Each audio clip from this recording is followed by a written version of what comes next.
Hello अस्सलाम वालेकुम friend, welcome है आपका हमारे इस चैनल पे। और आज के इस लेक्चर के अंदर हम न्यू चैप्टर स्टार्ट करने जा रहे हैं।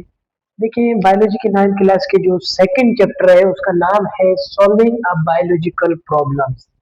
तो देखिए, इस चैप्टर के अंदर हम क्या कुछ देखेंगे। सबसे पहले तो हमने इस चीज को समझना है कि हम क्या चीज देखेंगे। देखिए, यहाँ पे जैसे कि आपके पास लिखा हुआ है सॉल्विंग अ बायोलॉजिकल प्रॉब्लम्स। सबसे पहले तो मतलब इसका उर्दू में अगर मैं आपके सामने अगर ट्रांसलेट कर दूं तो इस तरीके से होता है कि बायोलॉजिकल मसले को हल करना। बायोलॉजिकल मसले को हल करना, ये तो हो गया। पर हमारे पास एक क्वेश्चन राइज होता है कि यार बायोलॉजिकल मसले हैं कौन से मसले।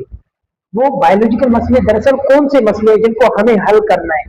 सबसे पहले तो हमें बायोलॉजिकल मसलों को समझना होगा कि भाई ये जो मसला है ये बायोलॉजिकल मसला है। जब हम समझ गए तो फिर हम चलेंगे कि इसको हम कैसे हल करना है। तो आइए डिफिनेशन से बायोलॉजिकल प्रॉब्लम्स को समझते हैं कि बायोलॉजिकल प्रॉब्लम्स का क्या मतलब होता है। जैसे कि यहाँ पे मैंने इसकी डिफिनेशन लिखी हुई है आपके पास कि is simply a question or an issue related to living organism. यानी कोई भी ऐसा लिविंग ऑर्गेनिज्म है, जिंदा जानदार है, चाहे वो इंसान है चाहे वो पौधे हैं, उनके हवाले से कोई ऐसा मसला, यानी issue related to living organism, यानी ऐसा एक मसला जो कि जिंदा जानदार से रिलेटेड हो। अब ये वो मसला नहीं हो सकता कि कोई भी इंसान का खाने पीने का मसला या काम का मसला, ये अलग मसले हैं उनकी। आप ज्यादातर ये अलग मसले आप कह सकते हैं कि ये वो मसले हैं कि मिसाल के तौर पर हम कह सकते हैं कि ये बंदा है उसको मलेरिया हो गया, इसको टाइफाइड हो गया, यानी उसकी जिंदगी के बायोलॉजिकल मसाइल, यही इस मसले को हम कहते हैं बायोलॉजिकल प्रॉब्लम। यानी ऐसा प्रॉब्लम, ऐसा या मसला, ऐसा इशू जो कि रिलेटेड हो लिविंग ऑर्गेनिज्म, यानी कोई भी जिंदा जानदार है उससे रिलेटेड कोई सा मसला है। सही, उससे रिलेटेड उससे कोई ऐसा मसला है तो उस मसले को आप कहेंगे बायोलॉजिकल प्रॉब्लम। अब हमें क्या करना है कि हमें बायोलॉजिकल प्रॉब्लम मसला तो है, ये एक बायोलॉजिकल प्रॉब्लम है, मसला है कि भाई किसी बंदे को मलेरिया है, ये बायोलॉजिकल प्रॉब्लम है। सही है। कोई एक पौधा है कि वो किस तरीके से ग्रो कर रहा है, कैसे भाई ये पौधा बढ़ रहा है, ये भी एक बायोलॉजिकल मसला है। सही है। अब बायोलॉजिकल मसला तो है, अब इसको हल कैसे करना है। देखिए, जैसे कि सॉल्विंग अ बायोलॉजिकल प्रॉब्लम, अब हम कैसे इसको सॉल्व कर सकते हैं इसकी मैंने डेफिनेशन लिखी हुई है। Solving a biological problems mean using a systemic step by step approach called the biological method. यानी किसी भी बायोलॉजिकल प्रॉब्लम को हम एक खास सिस्टम से स्टेप बाय स्टेप, यानी एक खास सिस्टम से स्टेप बाय स्टेप जो है एक ऐसा मेथड होता है जिसको हम इस्तेमाल करके बायोलॉजिकल प्रॉब्लम्स को हल कर सकते हैं। वो कौन सा है, वो कौन सा आप मेथड कह सकते हैं, उसको हम कहते हैं बायोलॉजिकल मेथड। यानी आपके पास बायोलॉजिकल मेथड एक ऐसा एक बड़ा तरीका है, एक ऐसा आप कह सकते हैं कि ऐसा एक अ, तरीका है, दारुल मदार है, जिसको आप यूज करके, सही है, आप बायोलॉजिकल प्रॉब्लम्स को हल कर सकते हैं। और बायोलॉजिकल मेथड के अंदर स्टेप्स होते हैं, यानी एक first step, second step, step by step आप देख के बायोलॉजिकल प्रॉब्लम को हल कर सकते हैं। अच्छा, बायोलॉजिकल मेथड किस तरीके से हम किसी भी बायोलॉजिकल प्रॉब्लम को हल कर सकते हैं बायोलॉजिकल मेथड की हेल्प से, उसको हम देखते हैं। देखिए, बायोलॉजिकल मेथड जो है ये एक तरीकाकार है, वो बहुत सारे स्टेप्स में मुश्तमिल होता है। तो वो कौन से स्टेप होते हैं इनको वन बाय वन करके देखते हैं। देखिए, कोई भी हमें बायोलॉजिकल प्रॉब्लम्स हमारे सामने आ गई, यानी रिलेटेड टू लिविंग ऑर्गेनिज्म, किसी भी जिंदा जानदार से रिलेटेड कोई प्रॉब्लम हमारे पास आ जाती है, तो अब हमें क्या करना है कि इसको सोल्व करना है, बायोलॉजिकल प्रॉब्लम को सोल्व करना है। कैसे सोल्व करेंगे, हम यूज करेंगे बायोलॉजिकल मेथड, बायोलॉजिकल तरीकेकार, बायोलॉजिकल मराइल हम यूज करेंगे। सही है। अच्छा, बायोलॉजिकल मेथड क्या है, कैसा है, तो उसको तो हमें समझना है। देखिए, बायोलॉजिकल मेथड के अंदर सबसे पहले आपके पास आता है डिटेक्शन और रिकॉग्नाइजेशन। देखिए, डिटेक्शन का मतलब ये होता है कि शनाख्त, किसी भी चीज की शनाख्त करना। सही है। इसकी डेफिनेशन में भी लिखते हैं, लिखा हुआ है कि question related to living organism.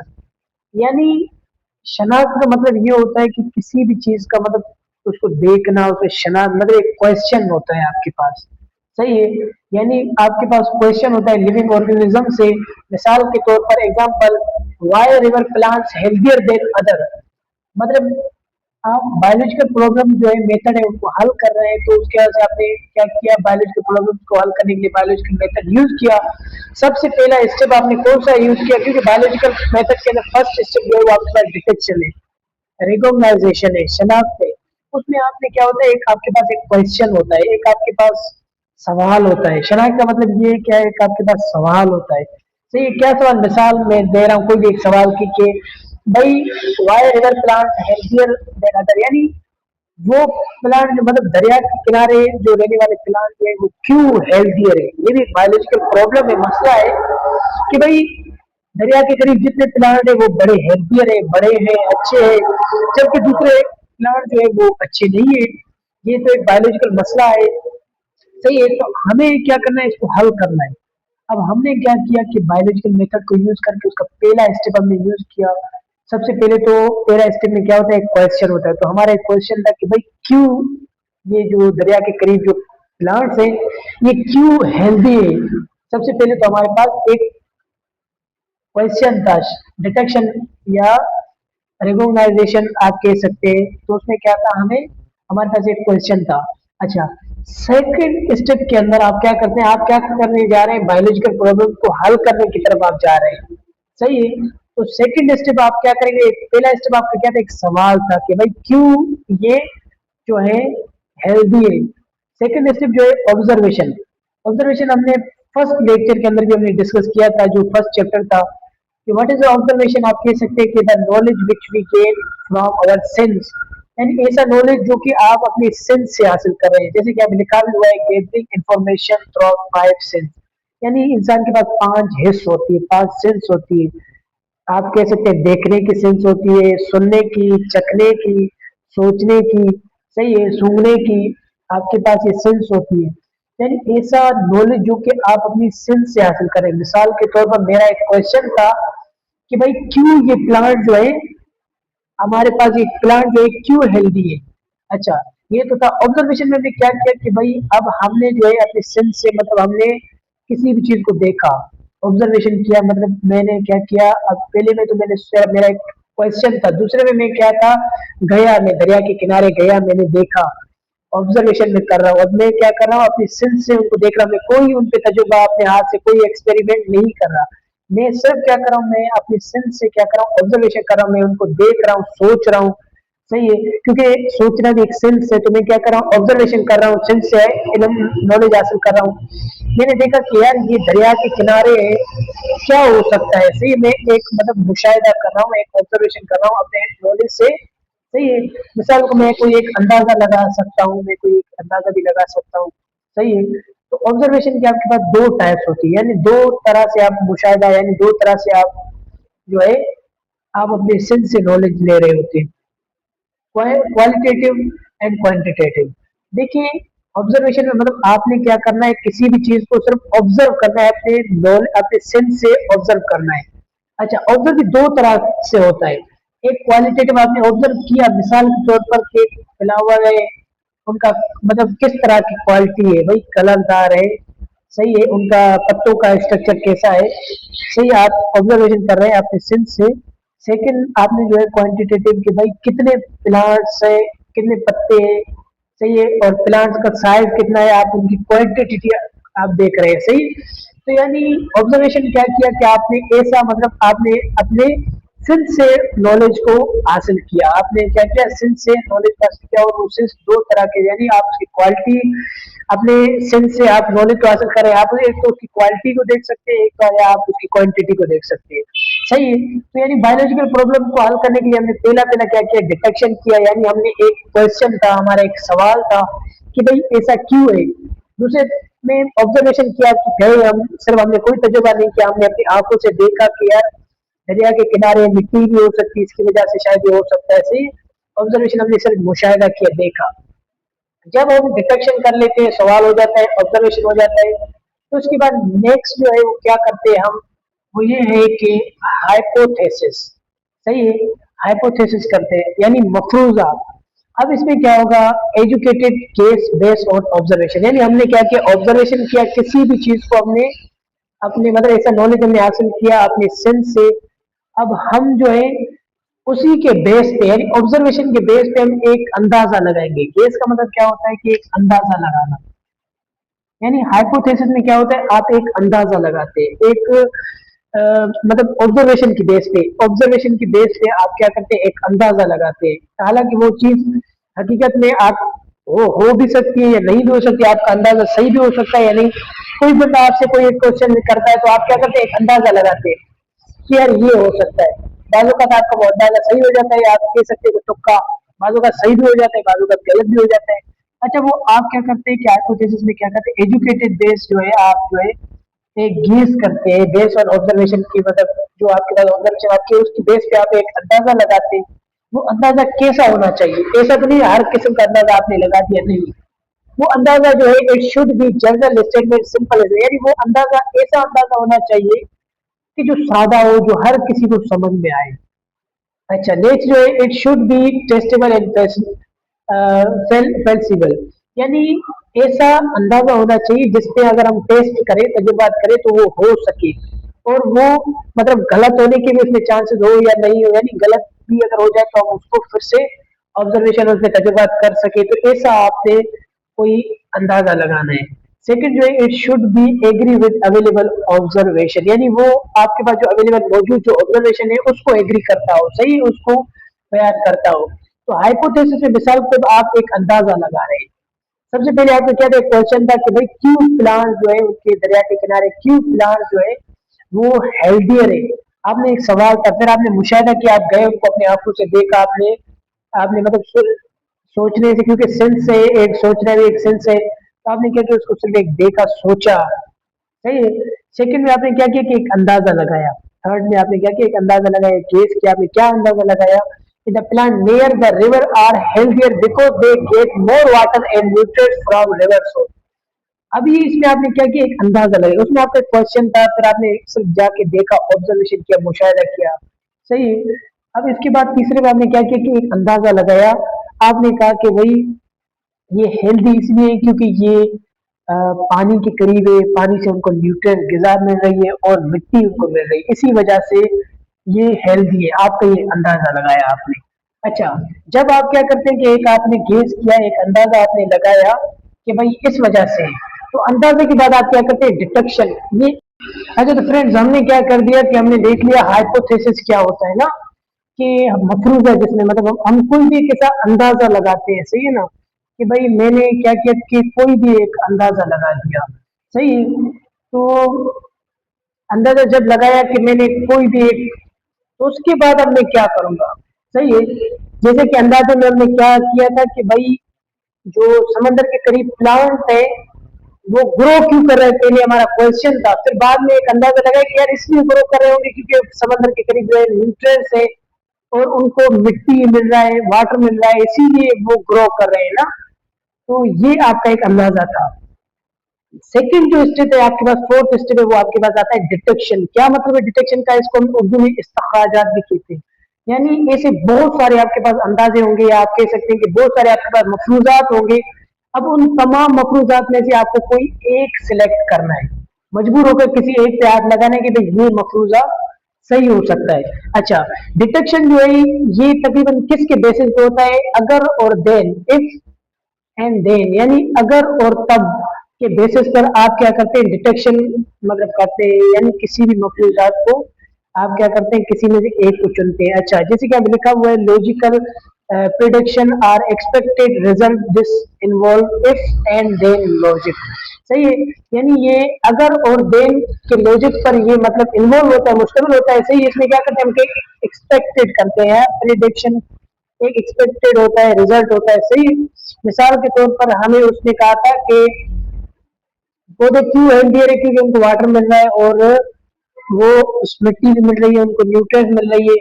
फिर हमारे पास जो है हम क्या कहते हैं इन लॉजिक को यूज करके हमारे पास एक सवाल पैदा होता है कि भाई if water and nutrients are making the river plants high, अगर अगर हमने क्या किया एक लॉजिक यूज किया है डिटेक्शन का, यानी इस्तिखराजात, यानी हमने एक मफरूजे को अभी हमने चुनना है।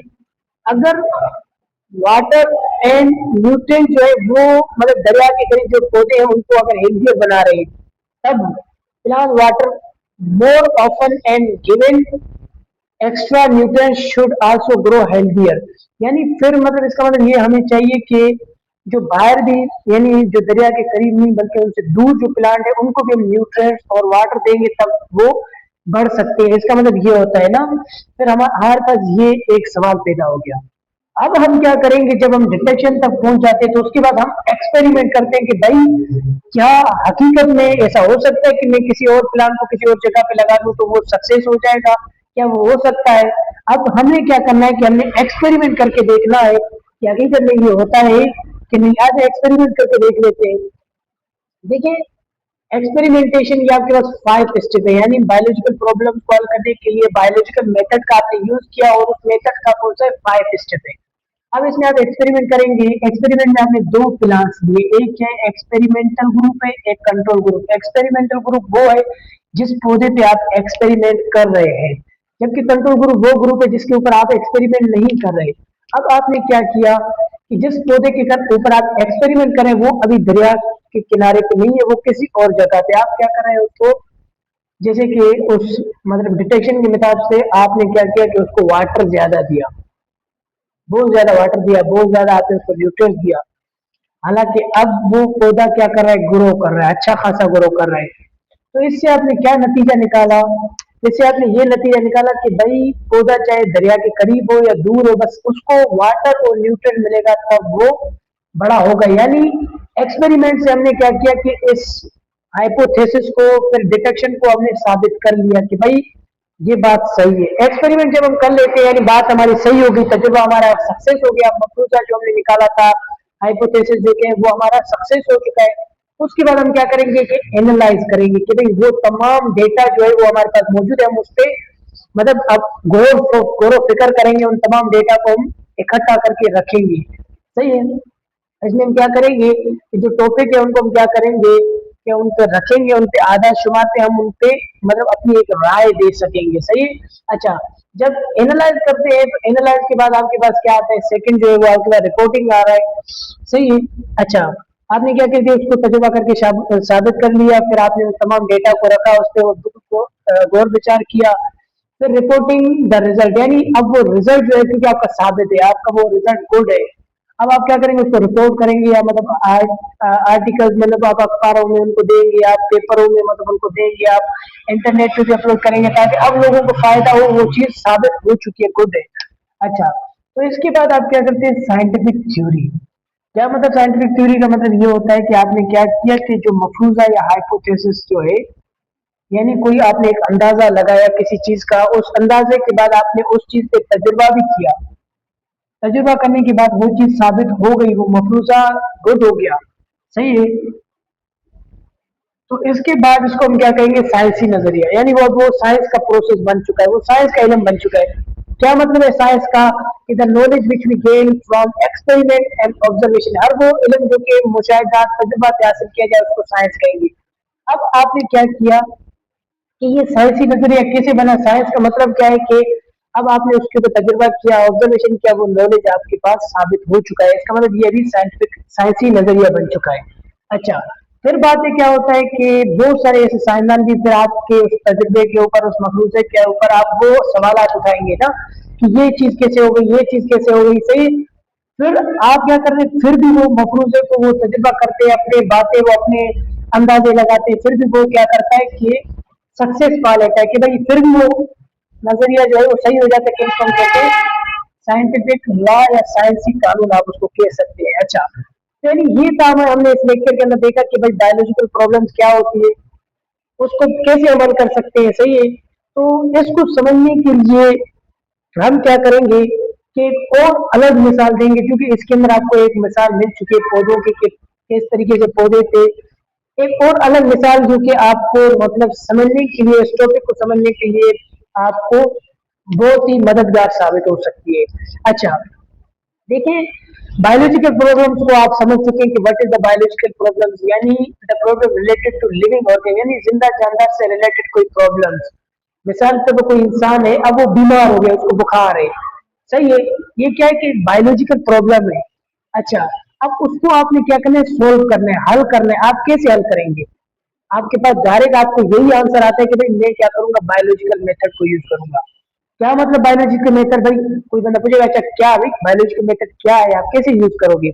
तो आपने क्या किया, आप कहोगे कि भाई बायोलॉजिकल मेथड एक ऐसा मेथड होता है जिसके अंदर मैं क्या करूंगा, सबसे पहले इसको देखूंगा, फिर मैं तजुर्बा उस पर ऑब्जर्वेशन करूंगा, फिर मैं उस पर एक अपना एक मतलब नजरिया दूंगा, अंदाजा लगाऊंगा, फिर मैं उस पर तजुर्बा भी करूंगा, फिर मैं देख मुझे आराम से पता चल जाएगा कि क्या मसला है ना, तो बायोलॉजिकल मेथड का यूज करके इस बंदे का बुखार छुड़ाना है मुझे।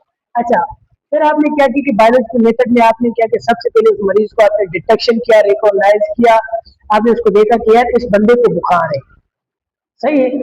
सेकंड में आपने क्या किया, ऑब्जर्वेशन किया। What is the observation? The knowledge which we gain from sense, our sense, यानी हम वो नॉलेज जो कि हम अपनी सेंस से ले रहे हैं, हम मैंने क्या किया कि उसको देखा आपने मतलब आंखों से, और मैंने उसको अपने माइंड से सोचा, उस पर सोच विचार की कि यार क्या मसला हो सकता है, सही है, मैंने उसको देखा सिर्फ। फिर थर्ड जो है मैंने क्या किया, हाइपोथेसिस दे दिया, अपना एक मफरूजा एक अंदाजा लगाया कि भाई इसको मलेरिया हो सकता है, इसको मलेरिया हो सकता है, ये कमजोर लग रहा है, मलेरिया इसको हो सकता है, अंदाजा लगाया, अभी तक कंफर्म नहीं है। अच्छा, जब मैंने अंदाजा लगाया तो मेरे पास फिर डिटेक्शन आ जाता है, यानी मैंने एक दो अंदाजा लगाया कि यार इसको मलेरिया हो सकता है यार, या मैंने एक और भी अंदाजा लगाया कि यार इसको टाइफाइड हो सकता है यार, मैंने दो तीन अंदाजे लगाए। अब फिर क्या कर रहा हूँ मैं, डिटेक्शन में क्या करता है इस्तखराजात, यानी मुझे तमाम अंदाजों में से, तमाम मफरूजात में से, तमाम हाइपोथेसिस में से एक मुझे जो है उसको चॉइस करना है। मैं क्या करता हूँ, मलेरिया वाला चूज किया, यार इसको मलेरिया ही होगा, सही है। अच्छा, अगर मलेरिया है तो मैं क्या करूंगा, डिटेक्शन के दो लॉजिक को यूज करूंगा, अगर मलेरिया है देन तब उसके खून के अंदर प्लाज्मोडियम होना चाहिए। फिर मैं क्या करूंगा, उसके ऊपर एक्सपेरिमेंट करूंगा, तजुर्बा करूंगा कि भाई उसका टेस्ट वेस्ट करूंगा, उसका एक्सपेरिमेंट करके मैंने देखा कि हाँ यार इसके जिस्म के अंदर प्लाज्मोडियम है, इसीलिए इसको मलेरिया नहीं जा रहा है, सही, तो इसका मलेरिया है नहीं, मुझे पता चल जाता है। फिर मैं क्या करता हूँ, उसको तमाम डेटा को उसको मतलब देखता हूँ, उस पर सोच विचार करता हूँ, फिर मैं उसको क्या करता हूँ, एक रिपोर्ट बना के देता हूँ रिजल्ट के सामने, सही है। फिर उसका जो है क्या करते हैं कि जब उसकी रिपोर्ट बन गई तो फिर वो क्या करता है कि एक साइंटिफिक थ्योरी एंड साइंसी नजरिया हो, आप कह सकते हैं कि भाई साइंसी नजरिया मैंने उसको ऑब्जर्वेशन वगैरह उनसे साबित कर चुका हूँ, सही है। तो ये था आपके पास आज के इस लेक्चर के अंदर सॉल्विंग अ बायोलॉजिकल प्रॉब्लम। उम्मीद है कि आपको ये लेक्चर समझ में आ गया होगा, और फिर भी अगर कोई ऐसी बात जो कि आपको कंफ्यूज कर रही है तो आप कमेंट सेक्शन में आप पूछ सकते हैं। Thank you.